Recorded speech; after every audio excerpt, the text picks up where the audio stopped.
Have you noticed that with each year it gets more and more difficult to finish games? Steam library only gets larger, and yet most games remain unfinished, if not untouched. It's all because of this phenomenon called getting old. Most games no longer have the same spark they've had when we first explored new genres for ourselves. They don't surprise us anymore. And on top of that, most of us don't have as much time to play as we've had when we were younger.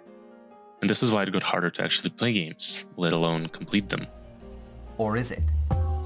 See, I know for a fact that this is not the main reason, since I make sure to 100% play games that I play, even when I really wish that I didn't. My mom always told me to finish everything I start, and so instead of doing homework, I was grinding those achievements on Steam. Be careful what you wish for, Mom. My point is, games are getting harder to beat, and I don't mean in terms of difficulty. I mean in terms of dumb and repetitive shit that you've got to do to appease your completionist syndrome. Don't believe me? Let's look at numbers. I've joined the data from IGDB and How Long to Beat databases in order to see if new games are actually getting longer. And they're not. The reported time to complete them fluctuates, and there is no clear trend to be seen. That is, however, if you look at the time it takes to get through the main story of games. If instead we examine the time necessary to 100% the games, the picture gets a bit more interesting. And even considering that the data on How Long to Beat is user submitted and can vary greatly based on the player, after looking at the difference between the two times, you can't deny the clear trend. The amount of optional filler content in games steadily increases. And while we might expect more content to be a good thing, I argue that in many cases it has a negative effect on the overall experience for most people. Let's take Skyrim's Radiant quests as an example. If you don't know, the Radiant system is Bethesda's attempt at procedurally generating content for the player. While being advertised as something that will make the game infinitely replayable, what it boils down to is an endless stream of repetitive fetch quests that pretty much everybody hates. And sure, Radiant content is optional and you don't have to complete it if you don't want to, but then the problem becomes figuring out what is procedurally generated and what isn't. Because the vast majority of non-Radiant quests had so little effort put into them that they are sometimes indistinguishable from their randomly generated counterparts. I could use someone to fetch something for me, if you've got the aptitude. Help me! Help me! Go to the dungeon, kill enemies, retrieve some item, and then come back. Under fixed development time, higher quantity of content ultimately leads to its reduced quality. It's an obvious thing, and yet, every year we're being sold another largest open world to explore. We get disappointed before inevitably repeating the cycle. And what's funny about this whole thing is that most of us don't even want longer games. No. Look at your Steam library. What percentage of games have you completed? And I'm not even talking about 100%ing a game, just completing the main story. There's a lot to finish, huh? And even if you refuse to spend any money on entertainment, Epic has been giving away games for every week for almost 3 years now, let alone all the massive free-to-play games out there. There's so much content that you could never even dream of consuming all of it. When a new game comes out, it should not be a question of quantity and the ability to endlessly sink time into it. First and foremost, it should be a question of quality. But the thing is, focusing on quality is a lot more difficult than building a single game loop and then spreading it across an infinite space, selling checklists disguised as games that are more tedious than they are enjoyable. But far from all games are like that. Indie games often stand as projects built with passion that focus on new ideas rather than scale.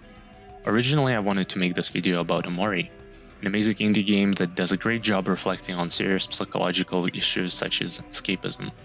It is a very captivating experience that in some ways reminded me of Undertale.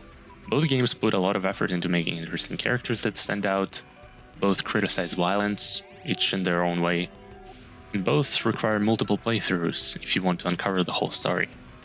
You can even see Omocat, Omori's creator, in Undertale's credits. It was kinda neat to notice that. One of the ways the games differ, though, is in their length. One playthrough of Undertale will take about 7 hours on normal route, while Omori takes at least thrice as much. But both games are captivating, and I mean that. While their stories are fairly simple, the lovable characters that you grow attached to make you want these games to never end. This is why it felt so strange to me when I was finding myself rushing through certain sections of Omori, wishing for them to be over. These feelings seem contradictory, the desire for a game to be longer and yet shorter at the same time. And I've reflected on these feelings and came up with the following conclusion. Games can be split into two parts, first of which is the hook. This is what draws players' attention, it's the most interesting part of the game, and is generally what you want to get from playing it. In Skyrim, for example, it could be world exploration. In Undertale, as well as Omori, it might be the game's constant creativity. But asking a game to be creative for tens of hours could be asking too much. There are two options for the game in such cases. To embrace its short length, as Undertale did, or to add a second part to the game, the padding. Often repetitive and devoid of what makes the game exciting, and used to lengthen the overall experience and then market the game as though the hook part is far longer than it actually is. But don't get the wrong idea, Omori is not the main offender here. It's an awesome game that I enjoyed very much. It's just that a couple of repetitive moments that dragged on a bit longer than I expected left me thinking. And since overthinking is one of my specialties, it turned into this video.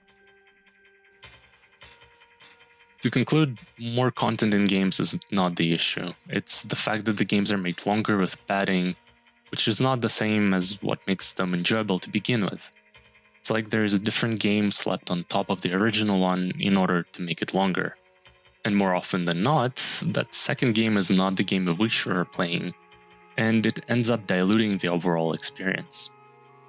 But if consumers were to value quality over quantity, wouldn't that make developers focus on making better games rather than longer ones? It would, but quality is not as easy to judge as quantity, especially when video game journalists are too busy complaining about difficulty instead of properly doing their jobs. And well, a lot of people keep buying these games, and as long as companies can make money off of it, they will. So if you want this to stop, the best thing you can do is support innovative creators rather than being manipulated by claims that ultimately don't matter. Personally, I don't care if the game has 10 times or 100 times more content. If most of it isn't directly what makes it fun and interesting, I wouldn't want to see it to begin with. Thanks for watching.